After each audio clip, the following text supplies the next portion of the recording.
My name is Mara Whitfield. I was 29 years old the night before my wedding when my mother reminded me, with one text message, that in my family, love had always come with a receipt. The message came in at 8:47 p.m. I remember the exact time because Ethan was in the bathroom brushing his teeth, humming some old song he always claimed he hated, but somehow knew every word to. My wedding dress was hanging on the closet door in a white garment bag. My vows were folded on the nightstand. There were half-packed suitcases near the bed, champagne chilling in the mini-fridge, and for the first time in weeks, I thought maybe nothing else could go wrong. Then, my phone lit up. "We used your bonus to pay for Lila's Vegas party. She deserved a break." I stared at the screen, waiting for the second message, because my mother always followed cruelty with explanation, like adding a bow to a knife. 10 seconds later, it came. "You don't like parties anyway." I didn't move. I didn't scream. I didn't throw the phone. I didn't even cry. There's a kind of anger that arrives like fire, hot and immediate. But there's another kind, quieter and older, the kind that has been living in your bones for years. That was what filled me. Not shock. Recognition. Of course they had taken it. Of course they had dressed theft up as family need. Of course Lila deserved a break, and I deserved the bill. For context, Lila was my parents' miracle, their golden child, their beautiful disaster. When she got fired from the dealership after disappearing for a week, my parents said she was overwhelmed. When she maxed out 2 credit cards on clothes and weekend trips, they said she was trying to find herself. When I got promoted, they asked if I could help out a little, which meant covering Lila's rent for 3 months while she reset. I helped. Like an idiot, I helped. And every time I told myself it was the last time. The bonus they stole was from the hardest quarter of my career. I had worked late nights, skipped weekends, and nearly missed my own engagement dinner closing that deal. The money had hit my account 3 days before the wedding. I had planned to surprise Ethan with a honeymoon upgrade, first-class seats, a better resort, something that said, after everything, we made it. Instead, my family turned it into bottle service in Las Vegas. The worst part was how easy I had made it. The account was still technically linked to my parents from years ago, back when I helped them qualify for a loan. I meant to close it. I always meant to close it. But life got busy, and a part of me still believed they wouldn't cross certain lines. That part of me died at 8:47 p.m. I opened my laptop. First, I flagged the transfer as unauthorized. I had the texts, screenshots, account history, everything.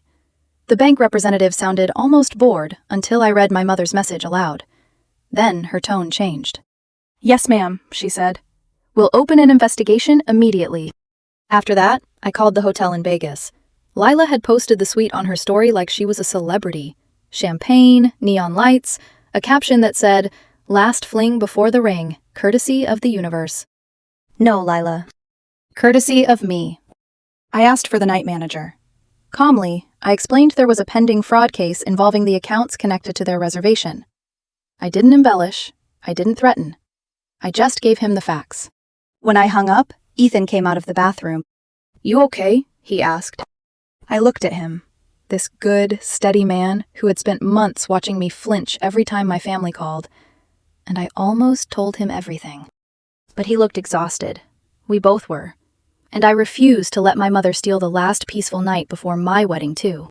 So I said, "I'm okay." He didn't fully believe me, but he kissed my forehead and climbed into bed. At midnight, I woke up and checked my phone. 6 missed calls from my mother. 4 from Lila. 2 from my father. Then the texts came flooding in. "What did you do?" "The hotel says the cards are frozen. Mara, fix this now. This is your family. How dare you do this the night before your wedding?" I read them once. Then I put my phone on airplane mode and went back to sleep beside the man I was choosing. They didn't come to the wedding. They weren't invited.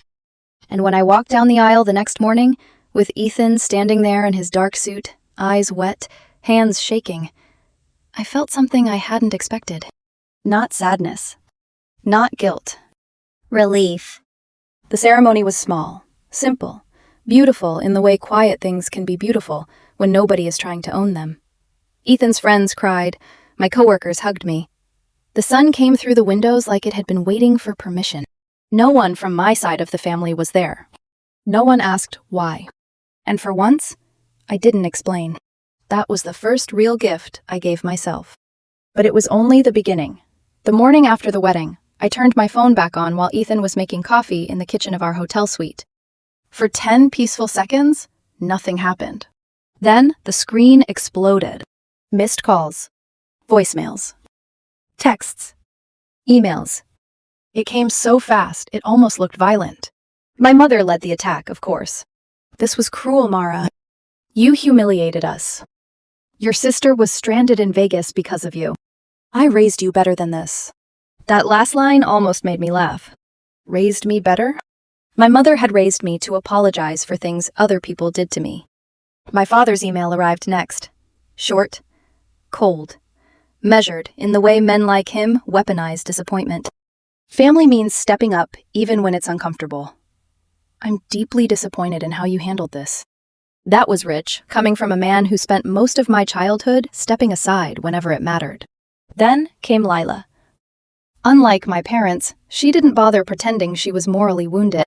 Hope Ethan realizes he married a selfish bitch. Enjoy your money. I stared at the message for a long moment. Not because it hurt. Because it didn't. That was new. For years, their words could ruin entire weeks for me. One passive-aggressive comment from my mother, and I'd replay it in my head for days. One guilt trip from my father, and suddenly I'd be offering money I didn't have. But now, I felt empty in the best possible way. Like someone had finally unplugged a machine that had been draining me my whole life. Ethan slid a cup of coffee toward me and sat beside me at the table. You don't have to answer them, he said quietly. I know. And I meant it. The bank confirmed 2 days later that the money would be fully restored. I transferred every dollar into a brand new private account and permanently closed the old one. I even signed paperwork blocking future account connections. I took screenshots of everything. Not for revenge. For proof. Because people like my parents rewrite history so naturally, they start believing the edited version themselves. Then I made a decision that had been quietly growing inside me for years. I looked at Ethan and said, I don't want to go back to Dallas. We were supposed to return after the honeymoon. We had already signed a lease on a new apartment there. Ethan had picked the neighborhood because it was close to my office and walking distance from a bookstore I loved. But suddenly, the idea of going back felt like voluntarily stepping into quicksand. Ethan didn't hesitate. Okay, he said simply. I blinked at him. That's it? He shrugged lightly. You've spent years surviving around people who make you miserable. Why would we build our marriage there? That nearly broke me more than the betrayal itself. Because love wasn't supposed to feel like permission. But with Ethan, it always did. Within 2 weeks, we canceled the lease, paid the penalty fee, packed our lives into a moving truck, and left Texas behind. We moved to Portland. A small house on the east side, with huge windows, and a backyard full of dying grass and stubborn weeds. The kitchen cabinets were uneven, the porch creaked. The upstairs bathroom had terrible water pressure. I loved it immediately, because nothing in that house belonged to my family.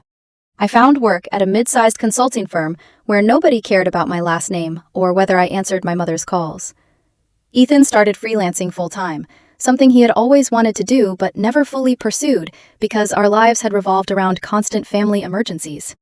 For the first time in years, our days became quiet, and quiet felt unfamiliar. We started building routines that belonged only to us. Late brunches at strange cafes with terrible chairs and incredible pastries. Weekend hikes where Ethan always pretended he wasn't tired, even while visibly dying halfway uphill. Slow mornings, drinking coffee in silence while rain tapped against the windows. No guilt. No emergencies. No sudden calls asking for money. At first, I still checked my phone compulsively. Years of conditioning don't disappear overnight. Every vibration made my stomach tighten. But gradually, the fear faded. Then the bonus money finally came back in full. I stared at the number in my account for a long time. Not because of the amount. Because for once, something had been returned to me instead of taken. That same night, I booked a surprise trip to Italy for Ethan. When I told him, he laughed like he thought I was joking. You're serious? Very.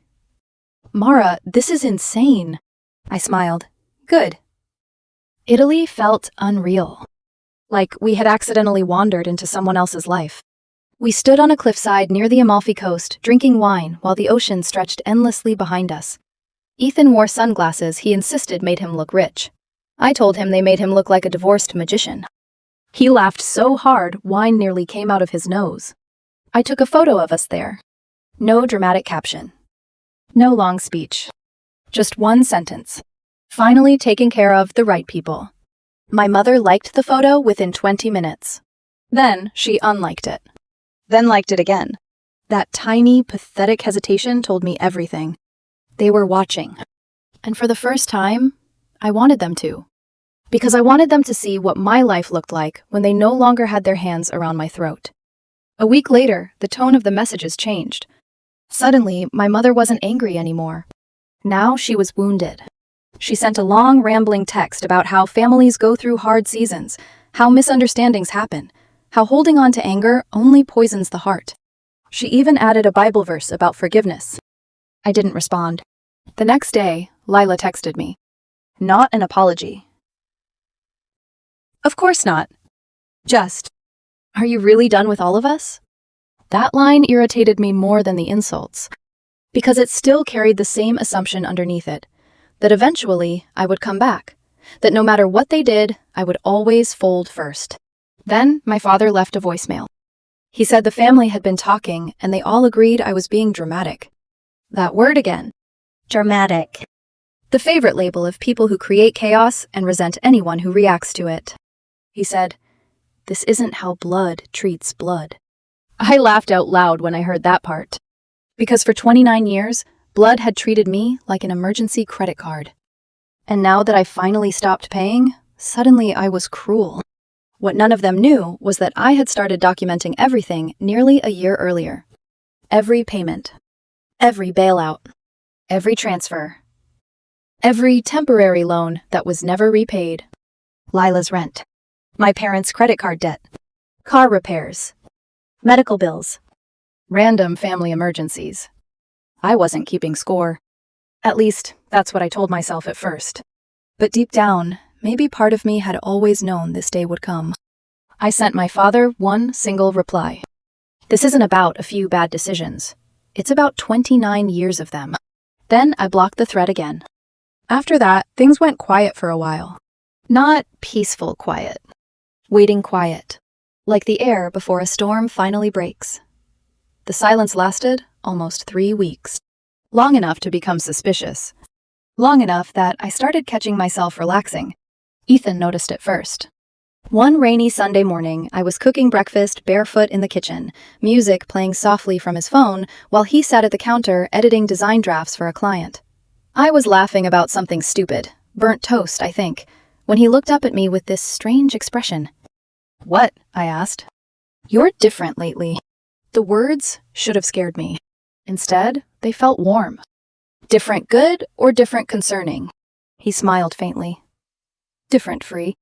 That stayed with me the rest of the day. Different free. Because maybe that was exactly what healing looked like at first. Not dramatic, not cinematic. Just realizing your shoulders don't tense every time your phone lights up. But peace has a way of making manipulative people nervous, especially when they realize they can no longer interrupt it. The first crack came through social media. Ethan posted a photo of us at Cannon Beach, wrapped in hoodies, holding coffee, while wind whipped my hair across my face. It was simple, soft. The kind of picture couples take when nobody's trying to prove anything. My Aunt Denise commented underneath it. "Must be nice having no responsibilities." No emoji. No joke. Just enough poison to stain the moment. Ethan looked at me carefully when he saw it. "You want me to delete it?" "No." I kept staring at the comment, because suddenly I understood something important. My family didn't hate my boundaries. They hated seeing them work. A few days later, a guy I barely remembered, one of Lila's old friends from high school, sent me a DM saying Lila had been talking about me non-stop. According to her, I abandoned the family the second I had money. Apparently, I thought I was too good for everyone now. I almost laughed. If only they knew how aggressively ordinary our lives actually were. We weren't influencers sipping champagne on yachts. We were two people buying discounted patio furniture and arguing over whether our plants were dying from overwatering or neglect. But happiness becomes offensive to people who benefited from your unhappiness. That was the real problem. Not the money. Not Vegas. Not the wedding. The problem was that I had stopped suffering in a way they could access. Then, my mother called Ethan. That was the moment everything changed. I wasn't in the room when it happened. I had gone to grab groceries while Ethan stayed home finishing a client presentation. When I came back, he was sitting at the dining table with his laptop closed, hands folded tightly together. He looked calm. Too calm. What happened? He exhaled slowly. Your mom called. Every muscle in my body tightened. She got your number from your aunt. I set the grocery bags down carefully because suddenly I couldn't trust my hands. What did she say? Ethan leaned back in the chair and rubbed his jaw. She started nice. Of course she did. My mother never entered through the front door emotionally. She picked locks. She said she missed you, he continued. Said families go through rough patches. Said marriage should bring people together, not pull them apart. I could practically hear her voice. Gentle. Measured. Weaponized softness. Then Ethan looked directly at me. And then she started making you sound unstable. Something cold slid down my spine. She said you've always been emotional. That sometimes you exaggerate situations when you're hurt. That she was worried I was getting pulled into misunderstandings. There it was. The rewrite. The family specialty. If they couldn't control me anymore, they would control the story about me. She also said she never got to see her daughter on her wedding day, Ethan added quietly, and that it broke her heart. For a moment, I couldn't breathe properly. Not because I felt guilty. Because I suddenly realized my mother genuinely believed herself. That was the terrifying part. People like her lie so often, the line between manipulation and reality dissolves completely. What did you say? I asked softly. Ethan's expression hardened in a way I rarely saw. I said this conversation was inappropriate. Then I hung up. I stared at him. You hung up on my mother? He gave me a tired smile. Baby, your mother's terrifying. I'm honestly proud I survived. I laughed unexpectedly. A sharp, startled laugh that dissolved almost immediately into tears. Not dramatic sobbing. Just exhaustion leaving my body. Ethan walked over and wrapped his arms around me while I cried against his chest. I'm sorry, I whispered. For what? For bringing this into our life. He pulled back enough to look at me directly. No, he said firmly. You survived this your whole life. That's different. Then his voice softened. But this ends now. Not just for you. For us. And he was right. That night, I sat down at my desk and started writing the email. It took 3 hours. Not because I didn't know what to say. Because I knew it would be the last time I ever explained myself to them. I addressed it to my parents and Lila. Then I blind copied Aunt Denise, my cousin Amanda, and 2 other relatives who had spent months pretending to check in while quietly reporting back to my mother. I started with facts. Cold ones. Dates. Amounts. Transfers.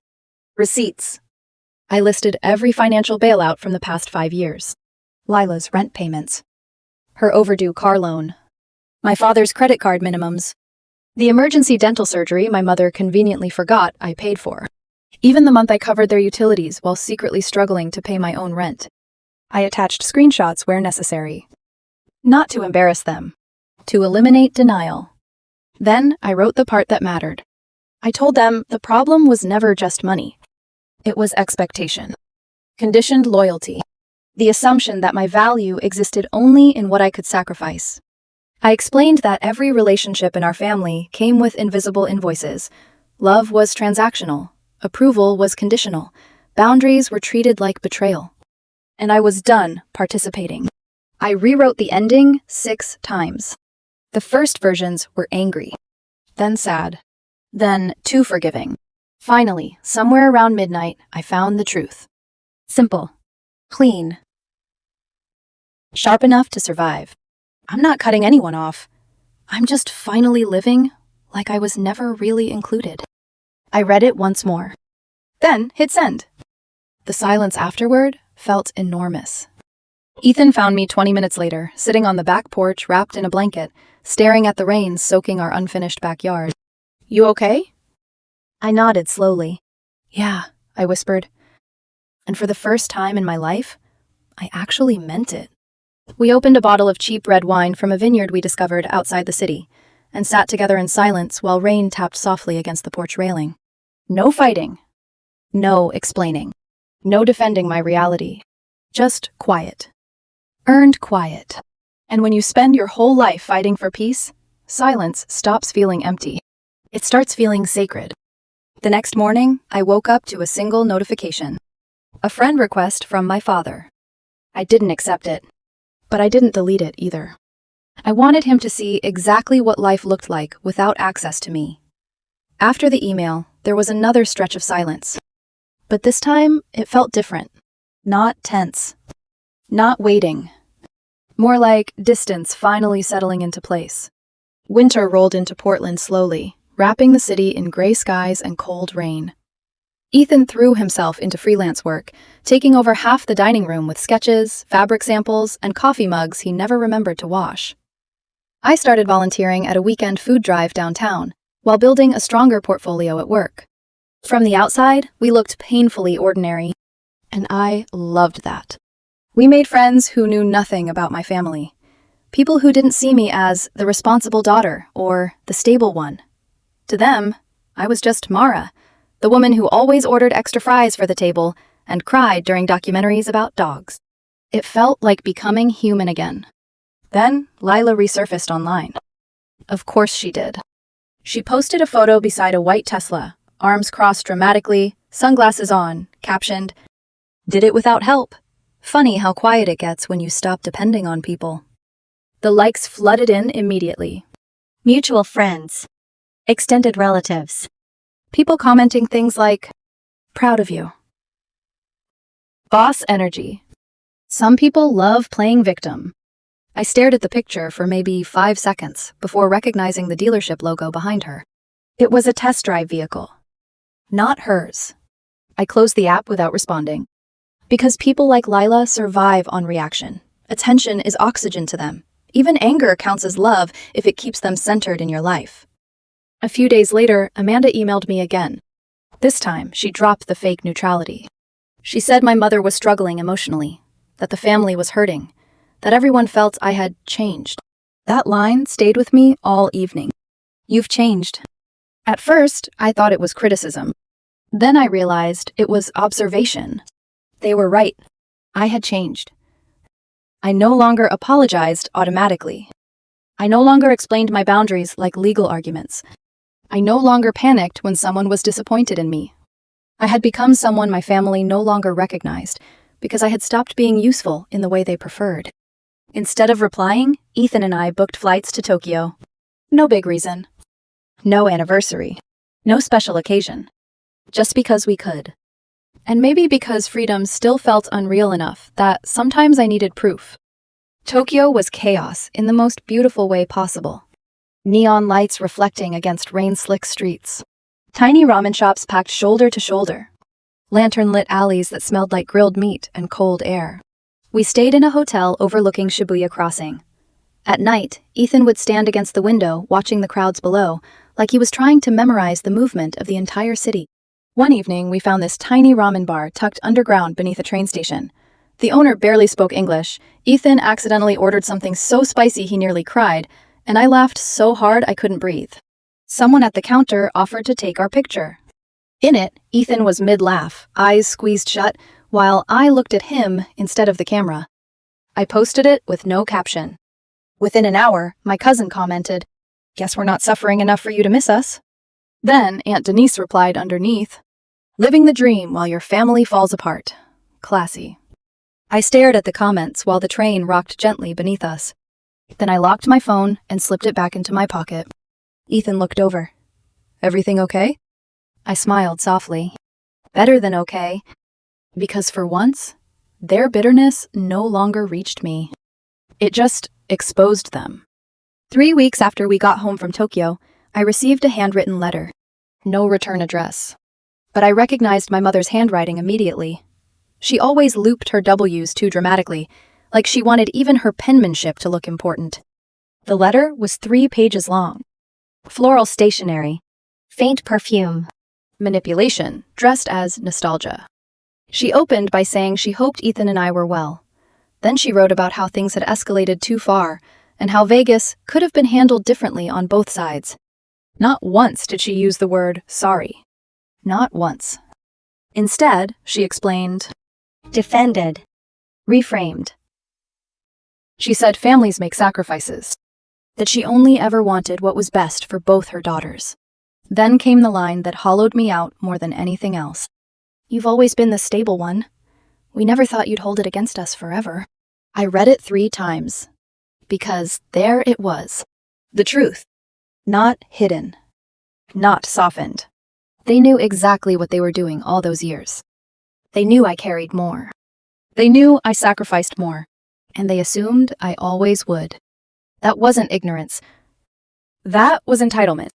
At the bottom of the final page, she wrote, "We're still your family. You can't change that." She was right. I couldn't change who I came from, but I could change what access they had to me. I folded the letter carefully and placed it in the back of my desk drawer. Not destroyed. Not treasured. Just archived. Like evidence from a version of my life I survived. That evening, Ethan found me sitting on the porch, watching rain drip from the maple trees behind our yard. "You okay?" he asked quietly. I leaned my head against his shoulder. Actually, yeah. And I was. A month later, life settled again. Steady. Gentle. Almost boring. Ethan landed a mural project downtown that had him spending entire afternoons painting against brick walls with music blasting through portable speakers.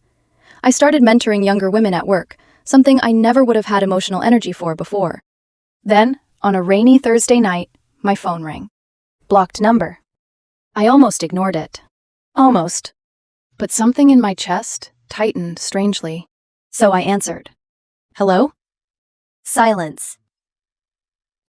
Then Lila's voice. Soft. Unsteady. "Mara?" I sat up slowly. She sounded different. Not arrogant. Not defensive. Small. "I know this is weird," she said quietly, "but I got laid off." I didn't respond immediately. Outside, rain tapped against the windows while Ethan looked up from the couch, immediately reading my face. Lila kept talking. Her business had failed. The Vegas bar partnership collapsed. She burned through her savings, pretending everything was still fine. She had been lying to everyone, including our parents. "I'm still in Vegas," she whispered, "and I have nothing." Part of me expected the next sentence to be a request for money. It never came. Instead, after a long silence, she asked, "Can we just talk?" 6 simple words. No manipulation. No anger. Just exhaustion. The next evening, Ethan sat beside me during the Zoom call. Lila appeared on screen looking thinner than I remembered. Older somehow. Like the city had stripped all the performance out of her. For the first 10 minutes, she barely looked at me. Then, finally, she admitted it. She said she spent years resenting me because everything always seemed easier for me. I was dependable, successful, calm. The daughter who survived pressure while she kept drowning in it. "I hated that everyone compared us," she admitted quietly. "And I hated needing you." That one landed hard. Because beneath all the arrogance, all the entitlement, all the cruelty, there she was. A scared little girl who had been rewarded for being helpless so long she never learned how to become anything else. She apologized. Really apologized. Not perfectly. Not eloquently. But honestly. And honesty changes the temperature of a room immediately. When she finally asked if there was any chance we could rebuild something, I asked her one question. "Do you understand what happens next?" She nodded slowly, tears in her eyes. "You fix yourself," I said gently. "Not with another scheme, not with another rescue. You figure out why everyone else kept becoming responsible for your life." She cried harder at that.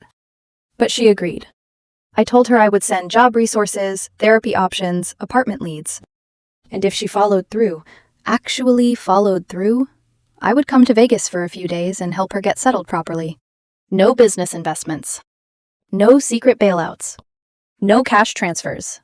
Just support with boundaries. Real ones. After the call ended, Ethan handed me a glass of wine and studied me carefully. How do you feel? I thought about it for a long moment. Then I smiled faintly. Like I finally understand something. What? I looked out toward the rain-dark backyard. The strongest boundaries aren't about keeping people out. Ethan waited quietly. They're about deciding how they're allowed back in.